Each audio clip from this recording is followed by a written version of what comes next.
السلام علیکم ورحمۃ اللہ وبرکاتہ۔ اسلام ایک حقیقت ہے چینل میں آپ کو خوش آمدید کہتا ہوں۔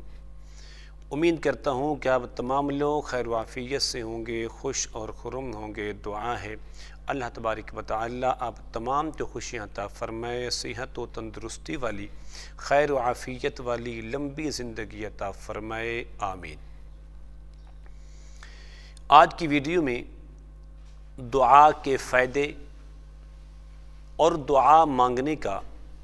طریقہ اور دعا کی فضیلت کے متعلق چند باتیں آپ سے عرض کروں گا۔ یاد رکھیے کہ دعا یہ مومن کا ہتھیار ہے۔ دعا ایک ایسی عبادت ہے جو اللہ تبارک و تعالیٰ کی لکھی ہوئی تقدیر کو بھی بدل دیتی ہے، تبدیل کر دیتی ہے۔ دعا کرنے والا اللہ تبارک و تعالیٰ کا دوست ہے، اللہ تبارک و تعالیٰ کا محبوب، اس کا پسندیدہ بندہ ہے۔ قرآن کریم برہان رشید میں اللہ رب کریم نے ارشاد فرمایا وَقَالَ رَبُّكُمُ ادْعُونِي أَسْتَجِبْ لَكُمْ، تمہارے رب نے حکم دیا ہے کہ تم اس سے مانگو، وہ تمہیں عطا کرے گا۔ ادعونی، تم مجھ سے دعا مانگو، استجب لکم، میں تمہاری دعاؤں کو قبول فرماؤں گا۔ کنز الامال کی حدیث مبارکہ ہے، میرے کریم آقا علیہ الصلاۃ والتسلیم نے ارشاد فرمایا کہ جب اللہ تبارک و تعالیٰ کا کوئی پیارا بندہ، کوئی نیک، اس کا نیک اور محبوب بندہ دعا کرتا ہے تو اللہ تبارک و تعالیٰ جناب جبریل امین علیہ السلام سے عرض کرتے ہیں کہ اللہ تیرا بندہ تجھ سے کچھ مانگتا ہے، حکم ہوتا ہے کہ ٹھہرو، ابھی کچھ نہ دو تاکہ یہ پھر مانگے، مجھے اس کی بات، اس کی آواز بڑی پسند ہے۔ لیکن جب کوئی کافر فاسق دعا کرتا ہے تو فرماتے ہیں کہ اس کا کام جلدی کر دو تاکہ یہ پھر نہ مانگے، مجھے اس کی آواز بڑی ناپسند اور مکروہ ہے۔ یہ فرق ہے کہ مومن، اللہ کا پیارا بندہ، اللہ تبارک و تعالیٰ کا محبوب بندہ جب بھی دعا کے لیے ہاتھ اٹھاتا ہے، التجا کرتا ہے، درخواست کرتا ہے تو میرے رب فرماتے ہیں کہ اس بندے کو ابھی کچھ نہ دینا، میں یہ چاہتا ہوں کہ یہ میرا نیک بندہ مجھ سے بار بار مانگے، مجھ سے التجا کرے، درخواست کرے، اس لیے کہ مجھے اس کی آواز بڑی پسند ہے، اس کے الفاظ مجھے بڑے پسند ہیں۔ لیکن کوئی کافر، نافرمان، اللہ اس کے رسول کریم علیہ السلام کا دشمن، گناہ کرنے والا فاسق دعا کرتا ہے تو فرمایا میرے رب ارشاد فرماتے ہیں کہ اس بندے کا کام جلدی کر دو تاکہ یہ مجھ سے پھر نہ مانگے، اس لیے کہ مجھے اس کی آواز، اس کے الفاظ بہت ہی ناپسند ہیں۔ یاد رکھیے دعا کے 3 فائدے ہیں، لیکن دعا کے ہر فائدہ انسان کو کسی نہ کسی مقام پر ضرور حاصل ہوتا ہے۔ دعا مانگنے کا پہلا فائدہ یہ ہے کہ آپ دعا کرتے ہیں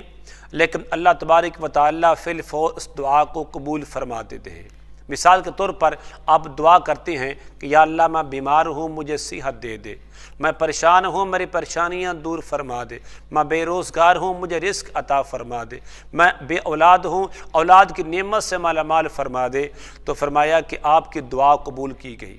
نمبر 2 فرمایا آپ دعا تو مانگتے ہیں لیکن کچھ دنوں کے بعد اس کا رزلٹ آتا ہے، کچھ مہینوں کے بعد، کچھ دنوں، کچھ ہفتوں کے بعد اس کا رزلٹ آتا ہے۔ آپ بے اولاد تھے، اللہ نے آپ پر رحمت فرما دی، آپ بے روزگار تھے، آپ پر رزق کے دروازے کھول دیے گئے، آپ بیمار تھے، آپ کو شفا مل گئی، آپ پریشان تھے، آپ کی پریشانی دور کر گئی، تب بھی انسان خوش ہو جاتا ہے۔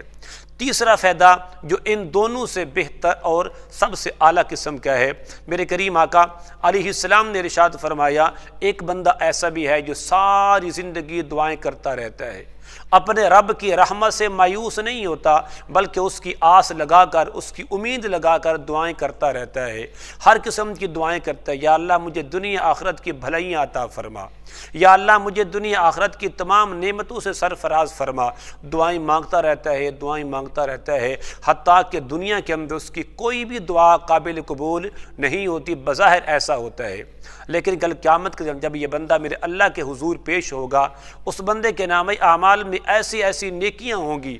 ایسے ایسے اجر اور ثواب کے پہاڑوں کے برابر انبار ہوں گے، وہ بندہ دیکھ کر بڑا حیران ہو جائے گا، پریشان ہوگا کہ یا اللہ میں نے یہ فلاں نیک عمل نہیں کیا، میں نے فلاں یہ کام نہیں کیا، یہ کیسے ہو گیا؟ اللہ فرمائیں گے کہ میرے بندے تو مجھ سے مانگتا رہا، لیکن بظاہر تیری کوئی دعا قبول نہ ہوئی، لیکن تو پھر بھی مایوس نہ ہوا، تو پھر بھی نا امید نہ ہوا، میں نے ساری کی ساری دعائیں اکٹھی کر کے میں نے تیرے لیے جنت کا راستہ آسان کر دیا۔ اس وقت بندہ تمنا کرے گا کاش کہ میرے دنیا کے اندر کوئی بھی دعا قبول نہ ہوتی، بلکہ ایک ایک دعا آخرت کے لیے بہترین ذریعہ بن جاتی، میرے لیے درجات کی بلندی کا ذریعہ بن جاتی، میرے لیے بخشش کا ذریعہ بن جاتی۔ اور سیدنا حضرت یحییٰ بن سعید بن قطان رحمۃ اللہ علیہ فرماتے ہیں کہ میں نے اپنے رب کو خواب میں دیکھا، اپنے رب کا دیدار کیا خواب کے اندر، تو میں نے عرض کی یا الہی میں اکثر دعا کرتا رہتا ہوں اور تو قبول نہیں فرماتا۔ حکم ہوا کہ اے یحییٰ میں تیری آواز کو دوست رکھتا ہوں، اس واسطے تیری دعا کو قبولیت میں تاخیر کرتا ہوں۔ سبحان اللہ، کتنا بڑا مقام فرمایا کہ اے یحییٰ میں تیری آواز کو دوست رکھتا ہوں۔ اللہ کے نیک بندوں کی جو آواز ہے میرے رب کو سب سے زیادہ محبوب ہے، میرے رب کے یہ دوست بھی ہیں، یہ میرے رب کے محبوب بندے بھی ہیں، اس کے پسندیدہ بندے بھی ہیں۔ جب بندے کا اتنا بڑا مقام ہے تو انسان کی آواز کا مقام کتنا ہوگا؟ یاد رکھیے میرے کریم آقا لجپال آقا علیہ الصلوۃ والتسلیم نے ارشاد فرمایا غافر شخص کی دعا قبول نہیں کی جاتی،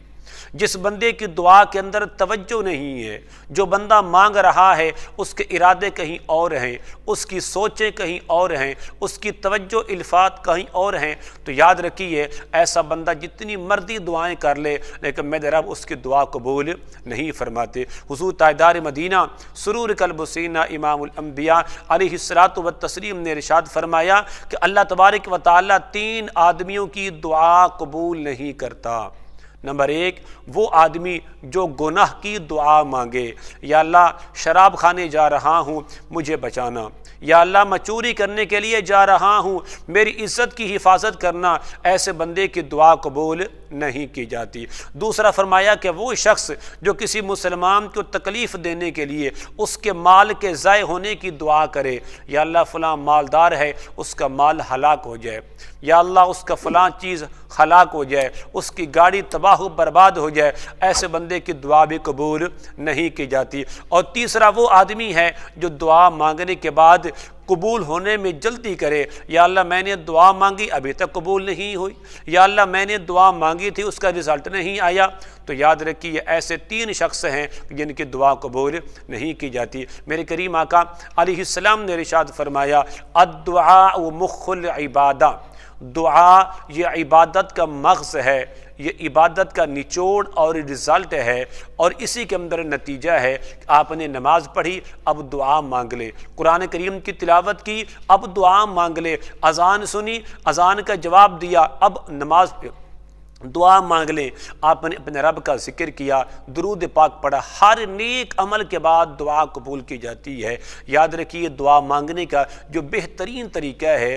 جو سب سے زیادہ محبوب طریقہ یہی ہے کہ بندہ جھک جائے، اپنے رب سے یوں دعا کرے، دونوں ہاتھ سامنے اٹھائے، یہ دونوں ہاتھ سینے کے برابر ہوں اور آنکھیں جھکی ہوئی ہوں، پھر انسان یہ تصور کرے، یہ خیال کرے یا اللہ میں تجھ سے مانگ رہا ہوں تو مجھے عطا کر رہا ہے، میری اللہ میں تیری رحمت کے واسطے سے، میں تیری رحمت کا امیدوار ہو کر آسرا لے کر پیارے آقا علیہ الصلوۃ والتسلیم کے طفیل میں دعا مانگتا ہوں، یا اللہ میری دعا قبول فرما لے۔ اس لیے کہ میرے کریم آقا علیہ الصلوۃ والتسلیم نے ارشاد فرمایا جس دعا کی ابتدا میں درود پاک